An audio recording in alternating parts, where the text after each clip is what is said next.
Assalamualaikum warahmatullahi wabarakatuh. Waalaikumsalam warahmatullahi Jumpa lagi wabarakatuh. dengan saya Chandra Jugo dalam program Takjil Intelektual ISNU Kabupaten Malang. Apa kabar pemirsa Takjil Intelektual? Semoga kita tetap sehat dan dalam lindungan Allah Subhanahu wa taala. Di episode kali ini kita akan membahas suatu tema yang cukup menarik, yakni tentang undang-undang pesantren. Telah hadir bersama kita seorang narasumber pakar dalam bidangnya. Beliau ini adalah Kepala Seksi PD Pontren Kantor Kementerian Agama Kabupaten Malang. Tak usah berpanjang kata, mari langsung kita sapa beliau, Yai Dr. Muhammad Arifin MPD. Yai Arifin, kabar sehat ya Yai? Alhamdulillah sehat walafiat. Kesibukan apa sih bulan Ramadan Yai? Alhamdulillah di bulan Ramadan banyak kajian-kajian, silaturahmi ke pondok dan diskusi-diskusi dengan para yai. Alhamdulillah. Yai, sahabat ISNU seluruh Indonesia ini ingin mengetahui Yai sebenarnya bagaimana undang-undang pesantren itu diterapkan. Tapi sebelum itu Yai, nyun diceritakan Yai, sebenarnya kondisi pondok pesantren di wilayah Kabupaten Malang itu seperti apa Yai? Assalamualaikum warahmatullahi wabarakatuh. Bismillah, la haula wala quwata illa billah, ma ba'du. Yang pertama, kami mengapresiasi program dari ISNU ini. Bahasa kami, prestasiku dakwahku. Ini kita jadikan siar untuk dakwah kita semuanya. Berbicara yang berkaitan dengan pondok pesantren, sebetulnya sejarah pondok pesantren ini sudah lama banget. Sebelum kemerdekaan sudah ada yang namanya pondok pesantren. Dari tahun ke tahun, dari waktu ke waktu, pondok pesantren semakin bagus. Pemerintah hadir. Dalam konteks sekarang ini, kehadiran pemerintah berbentuk undang-undang pondok pesantren. Yaitu Undang-Undang nomor 18 tahun 2019 tentang pondok pesantren. Di dalam undang-undang ini menajamkan terkait dengan pendidikan yang ada di pondok pesantren. Jadi mengedepankan peningkatan keimanan dan ketakwaan. Kemudian mengedepankan keilmuan religius, mengedepankan berkaitan dengan keteladanan, sehingga menghasilkan produk-produk dengan hadirnya Undang-Undang nomor 18 tahun 2019 ini. Secara legalitas, administrasi pondok pesantren dari tahun ke tahun semakin bagus, semakin kuat, dan masyarakat juga semakin berminat memondokkan putra-putrinya di pondok pesantren. Kalau jumlah pondok pesantren ya yang ada di Kabupaten Malang ini ada berapa ya? Untuk kondisi pondok pesantren di Kabupaten Malang ini, jadi di Kabupaten Malang ada 33 kecamatan, ada 600 pondok pesantren. 600 pondok pesantren. Dalam 600 ini saya bagi ada beberapa data. Data yang pertama adalah pondok yang sudah mengurus NSP pusat. NSP itu nomor statistik pondok pesantren. Yang sering orang bilang itu izin pondok pesantren. Izin operasional pondok pesantren. Yang dulu pondok pesantren itu izinnya hanya di kota kabupaten. Dengan regulasi yang baru ini, pondok pesantren izinnya lewat langsung ke Kementerian Agama RI, langsung ke pusat, tapi tidak harus ke Jakarta. Cukup diurus difasilitasi lewat aplikasi, cukup dari pondok masing-masing. Sebenarnya mudah sih ya. Nah, yang kedua, untuk pondok pesantren dari 600 itu ada 286 yang sudah ber-NSP pusat. Ada 224 yang aktif tapi belum mengurus NSP pusat. Ada 90 yang tidak aktif. Ini peta data yang ada di Kabupaten Malang. Kami juga sangat berharap melalui ISNU ini, yuk sama-sama bekerja sama bagaimana pondok-pondok kita ini yang belum punya, istilahnya belum punya NSP pusat. kita bantu kesulitannya. Siap, Mungkin di bidang apa, dengan hadirnya ISNU ini kita ya terus mensupport agar pondok kita semakin bagus. Betul, Itu arahnya ke saya. Sama siap ya dari Iya. saya. Sebenarnya kalau pondok tadi ya, terus setelah memiliki NSPP ya, terus sudah selesai ijobnya. Advantage-nya atau keuntungannya itu sebenarnya apa ya untuk pondok pesantren? Keuntungan bagi pondok yang sudah ber-NSW pusat. Yang pertama, legalitasnya jelas. Legalitas. Sudah masuk database-nya Kementerian Agama, mewakili pemerintah. Yes. Yang kedua, ketika data sudah masuk di database-nya namanya EMIS, Edukasi Manajemen Informasi Sistem, masuknya lewat aplikasi yang namanya Sintren. Nah, kalau sudah tercatat, ketika ada informasi apapun terkait dengan bantuan dan seterusnya, ini sudah punya SIM-nya pondok, sehingga bisa mengajukan yang tentunya bantuan-bantuan ini adalah sifatnya kompetitif. Ya rezeki-rezekian karena terpusat gitu ya. Untuk bantuan dari pondok itu banyak. Ada yang memang melalui Kementerian Agama RI dari pusat, ada yang dari gubernur, ada yang dari bupati. Contoh yang tahun 2023 kemarin saya matur nuwun sangat sama Mbah Sanusi, Bupati Malang, yang telah membantu pondok kami. Ada 150 yang sudah ada izin pada saat itu, diapresiasi untuk diberikan bantuan ya sebagai suplemen untuk motivasi yang lain. SIM-nya sudah keluar, ijobnya sudah selesai. SIM-nya sudah keluar dan itu bagus ke depannya. Terus ya setelah tadi udah ijobnya sudah selesai, terus kita kembali ke undang-undang pesantren. Bagaimana undang-undang pesantren tadi yang sudah sahkan oleh pemerintah itu dapat memperkuat kemandirian dan keberlanjutan pesantren di Indonesia. Kita tahu bahwa sebelum ada itu aja pesantren kan sudah mandiri sebenarnya. Tapi dengan adanya undang-undang ini lah, menurut Yai bagaimana? Undang-undang ini hadir untuk menguatkan. Undang-undang hadir ini perhatian pemerintah kepada pondok pesantren yang sudah luar biasa. Undang-undang hadir ini banyak program. Salah satunya kemandirian pondok pesantren. Sehingga dalam wadah undang-undang ini macam-macam kegiatan. Kemandirian pondok pesantren, ada yang sifatnya OPOP, One Product One Pesantren. Itu program dari gubernur kita, Bu Haja Khofifah. Ini bagus sekali dan banyak lagi. Tentunya peraturan-peraturan Dirjen, peraturan Menteri Agama juga nanti sendenannya kepada undang-undang, sehingga legalitasnya dari pusat sampai ke daerah itu semakin kuat. Dan mohon maaf, dengan legalitas yang kuat ini ya bahasanya secara hukum berdirinya pondok, dengan ada izin pondok, dengan ada undang-undang pondok ini semakin bagus, administrasinya semakin bagus. Oh ya, mumpung masih ingat ini, saya ingat sampaikan sekalian, dengan adanya undang-undang, dengan adanya peraturan Menteri Agama, dengan adanya peraturan Dirjen, itu sekarang ini lebih canggih lagi. Sehingga di pondok ini ada beberapa aplikasi. Makanya santri high religi, juga high IT, high akhlakul karimah. Ya, teknologinya apa yang diaplikasi pondok pesantren? Kalau kepingin pondoknya didaftarkan lewat aplikasi yang namanya Sintren. Ketika sudah masuk ke Sintren, itu nanti masuk ke aplikasi EMIS, Edukasi Manajemen Informasi Sistem, itu database-nya Kementerian Agama. Setelah dari EMIS, ketika kepingin dapat bantuan, ada aplikasi yang namanya Simba. Ya, sistem bantuan pondok pesantren. Kemudian ada aplikasi lagi yang namanya Sikap. Ini mengatur tentang bantuan-bantuan para ustadz dan ustadzah. Jadi aplikasi-aplikasi ini untuk mempermudah ketika dibutuhkan persyaratan apa, cukup diunggah di situ, tidak harus datang ke kantor. Arahnya ke sana.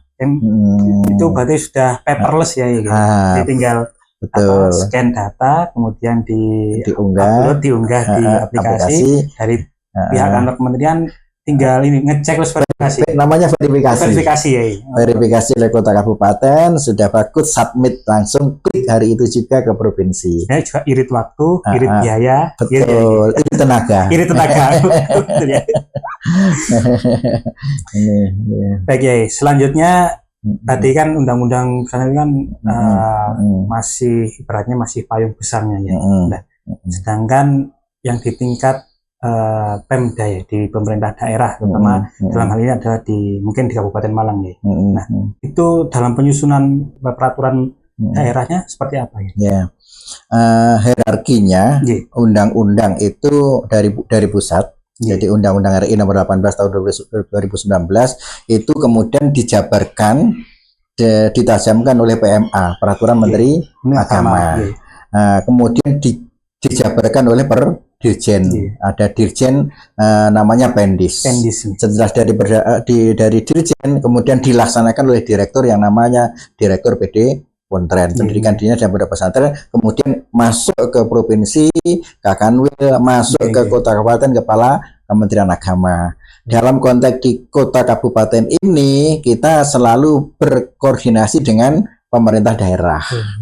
Jadi dengan bupati, dengan wali kota. Alhamdulillah di Kabupaten Malang ini dengan Pak Bupati, dengan Kesra, dengan Kesbangpol kita nyambung, termasuk dengan teman-teman dari DPR. Kemarin berkaitan dengan turunan yang paling di kota kabupaten, berkaitan dengan perhatian pondok pesantren, ada Perbup nanti namanya fasilitasi pondok pesantren. Fasilitasi pondok pesantren. Jadi itu kemarin dibahas kami dengan teman-teman DPR dan beberapa pakar di kota kabupaten. Arahnya apa? Ketika Pak Bupati nanti memberikan apresiasi kepada pondok pesantren berkaitan dengan bantuan, beliau juga aman. Karena ada aturannya, ada dipertegas dengan perbubnya, sehingga ada landasannya. Siapapun yang jadi bupati ke depan sudah dibuat yang namanya perbub itu sebagai pedoman untuk menguatkan pondok pesantren di tingkat peraturan di tingkat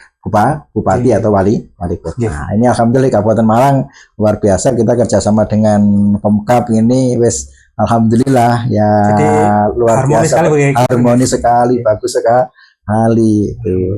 Terus terkait tadi jenengan ada tadi informasi bahwa gunanya nanti akan peraturan daerah atau Perbup ada fasilitasi terhadap pondok pesantren. Nah ini nyambung di kita diskusi selanjutnya ya.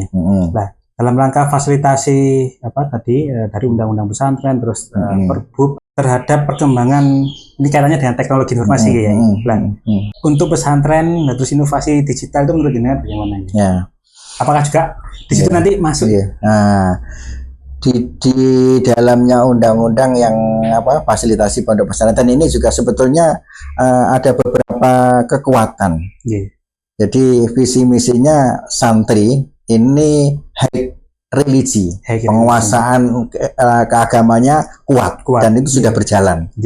Yang kedua, dari fasilitasi ini juga penguatan teknologi.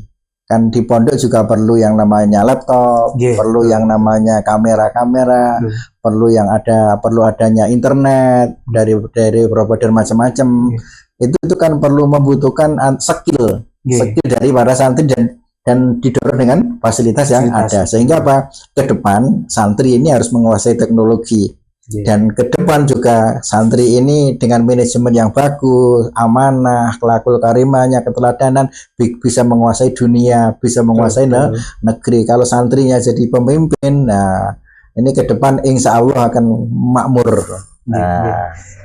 Kalau di tadi ada simbal ya, sistem bantuan itu ada nggak ya Pak yang khusus bantuan itu di seputar bidang TIK atau teknologi informasi? Ada di Simba itu macam-macam. Ada beberapa menu, contoh bantuan insentif untuk guru, bantuan sarana prasarana, kemudian bantuan yang berkaitan dengan kekuatan sarpras teknologi ada. Simba ini adalah manajemen aplikasi dari Kementerian Agama. Syarat pokoknya ke Simba ini harus ada NSP. Harus masuk ke emis. Kemudian baru ditarik datanya di Simba. Nanti di situ akan kelihatan pondok ini aktif apa enggak. Ketika aktif berarti mengajukan ke ada kesempatan Simba, bisa mengajukan. Tetapi Simba ini kompetisi ya, bukan se-Indonesia yang berkaitan itu se-Indonesia ya? Iya, se-Indonesia karena Kementerian Agama RI teknologinya sa Indonesia nunya apa sarprasnya. Sehingga ya apa ya bekerja, berusaha dan berdoa. Doanya yang kuat ini ya. Saya punya keyakinan kok yang dengan doa yang nggak mungkin akan jadi mungkin. Yang mungkin kadang-kadang nggak mungkin. Itu karena kekuatan doa gitu loh. Baik, kembali sedikit ya. Tadi jenengan menyebutkan ada menurut data Kemenak nih ya, itu ada sekitar 600 pesantren yang sudah punya NSPP, disebut tadi 286. Artinya yang sekian itu masih dalam proses atau masih meningkat. Betul. Langkah panjenengan dalam hal ini sebagai kasih PD Pontren Kemenak Kabupaten Malang itu apa ya yang langkah panjenengan yang untuk menggenjot itu apa ya? Saya punya langkah. Yang pertama untuk menggenjot itu namanya yang pertama silaturahmi. Silaturahmi ke pondok-pondok yang belum ada ijabnya. Silaturahmi itu kan bisa kita online, bisa kita offline. Kemudian setelah itu memotivasi kaitannya dengan regulasi. Nah, karena apa, kita sebagai warga negara Indonesia ini harus taat kepada hukumnya negara, sebagai orang Islam harus taat hukum agama Islam. Kemudian yang ketiga penguatan administrasi. Karena apa, di pondok pesantren sekarang sudah semuanya by digital. Sehingga apa, para pengurus, para santri ya tidak boleh gaptek. Apapun kapanpun harus update. Zamannya sekarang teknologi. Kalau bisa santri menguasai teknologi ini luar biasa. Jadi arahnya ke sana. Kalau kerjasama dengan mungkin pihak atau stakeholder tertentu ada nggak ya? Kami yang baru-baru ini kaitannya kerjasama dengan pesantren ramah anak. Jadi istilah kami mengantisipasi yang berkaitan dengan bullying. Contoh teman-teman kejaksaan ini kami ajak dan beliau senang ke pondok-pondok pesantren. Jadi dalam rangka pencegahan bullying. Agar kadang-kadang bullying ini kan terjadi santri dengan santri. Ini yang sering kali gara-gara salah pandang, gara-gara barang tertentu akan terjadi benturan. Ini kita cegah. Saya juga mengajak teman-teman Polres, dalam hal ini Polsek di kecamatan masing-masing juga bagaimana pencegahan tentang bullying. Memang pondok ini bagaikan bagaikan pakaian yang putih bersih, tercoret sedikit aja ketika kelihatan. Makanya kita perlu semuanya ya, mulai dari stakeholder yang ada, kami dari Kementerian Agama bersama masyarakat, bersama Pemkab, bersama TNI, Polri, Kejaksaan, sama-sama bagaimana agar tidak terjadi bullying yang ada di pondok pesantren. Kadang seperti tadi dengan katakan tadi ya, seperti ibaratnya seperti baju putih ada noda sedikit, parahnya lagi itu digeneralisir, jadi seolah-olah semua pondok pesantren seperti itu. Kan kemarin yang baru-baru ini kan lagi naik kasus itu ya, di mana di Kediri itu ya. Resiko kita pondok pesantren ini, tapi harus kita cegah. Mohon maaf, pondok pesantren kita di Kabupaten Malang ada 600. Satu aja yang ada sesuatu, kadang-kadang langsung boomingnya tinggi. Padahal masih banyak. Kalau 600 ada satu yang kurang begitu bagus, perlu pembinaan. Masih ada 599 yang bagus. Yang bagus itu maksud saya. Ini yang sering kadang-kadang ya, apalagi kita ke teman-teman media ini juga kami pesan ya, masih banyak pondok yang bagus gitu. Jadi harus seimbang. Ketika itu jangan sampai satu nggak bagus padahal ya banyak yang bagus, yang 500 juga dihabisin. Seakan-akan di general ke sana. Dan ini ke depan insya Allah semakin bagus administrasinya di pondok pesantren. Juga manajemennya ke depan semakin bagus. Memang perlu banyak masukan, tetapi sekarang sudah semakin bagus, dan komunikasi santri dengan yai sudah semakin bagus, komunikasi santri dengan Gus, dengan ustaz-ustazah juga semakin bagus. Pihak pondok komunikasi dengan wali santri juga semakin bagus, sehingga di situ ada rasa memiliki semuanya, bahwa pondok ini bukan bukan tempat bengkel. Betul. Anak yang nakal titipkan pondok itu bukan begitu aja. Ya, Kasih. kadang-kadang ya kalau kita perbaiki, memang kewajiban kita untuk memperbaiki akhlak. Arahnya ke sana. Tapi balik santri jangan sampai punya pikiran nitipnya anak pada karo nitipnya boto. Pokoknya tak titipno tak lepas begitu aja. Itu menitipnya manusia juga, santri juga manusia, yai juga manusia, ustadz juga manusia. Yuk bareng-bareng dipikir ke depan menjadi yang terbaik, bermanfaat dunia dan akhirat. Terakhir Yai, harapan panjenengan dengan ini undang-undang pesantren dan kaitannya dengan ISNU ya. Saya mengapresiasi teman-teman di ISNU ini luar biasa dalam rangka memajukan pondok pesantren.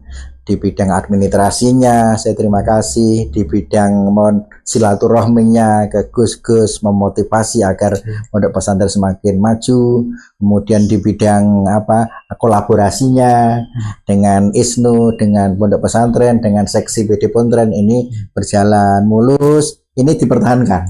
Siap Yai. Dipertahankan, bila perlu ditingkatkan. Tahun berikutnya kerjasama di bidang apa, termasuk media yang seperti ini. Dan insya Allah ini luar biasa. Saya terima kasih kepada teman-teman ISNU yang membantu kami. Semoga menjadi amal jariah yang bermanfaat bagi kita semuanya. Manfaat barokah dunia dan akhirat. Barokah gitu ya. Barokah. Terima kasih atas semangat yang luar biasa Yai, berkenan diundang untuk memberikan sharing informasi di program takjil intelektual ISNU Kabupaten Malang. Baiklah, episode kali ini menarik sekali pembahasan bersama beliau Yai Dr. Muhammad Arifin MPD selaku Kasih Kepala Seksi PD Pontren Kantor Kementerian Agama Kabupaten Malang. Di episode selanjutnya kita tentunya akan membahas tema-tema yang tak kalah menarik. Saya akhiri, wallahul muwaffiq ila aqwamit thoriq. Wassalamualaikum warahmatullahi wabarakatuh. Waalaikumsalam warahmatullahi wabarakatuh. Matur nuwun Yai. Amin.